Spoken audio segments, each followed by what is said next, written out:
አይነ ጥላ ሴቶችን ሶስት ነገር እንዲኖራቸው አይፈልግም። ሶስት ነገር። የመጀመሪያው ትዳር እንዲይዙ አይፈልግም። በፍጹም እንዲያገቡ አይፈልግም። በተለያየ ምክንያት ያበላሻል፣ ይገረግራል። እንደው ተፋልጠው ተማሙተው በስንት ትግል ትዳር ቢይዙ ደግሞ ልጅ እንዲወልዱ ደግሞ አይፈልግም። እንደምንም ብለው ደግሞ እግዚአብሔር ረድቷቸው ደግሞ ልጅ ቢወልዱ ደግሞ የሩካቤ ደስታ እንዳይኖራቸው ያደርጋል። በአጠቃላይ ትዳር እንዲይዙ ልጅ እንዲወልዱ ከትዳር አጋራቸው ጋር ደስታን እንዲጋሩ አይፈልግም። እነዚህን ሶስቱን ነገር ይጠላል።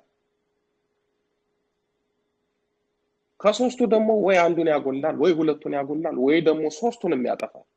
እንዳያገቡ፣ እንዳይወልዱ፣ እንዳይደሰቱ ያደርጋል። ወይ ደግሞ ቢያገቡ ልጅ እንዳይኖራቸው፣ ደስታ እንዳይኖራቸው በሩካቤ ስጋ።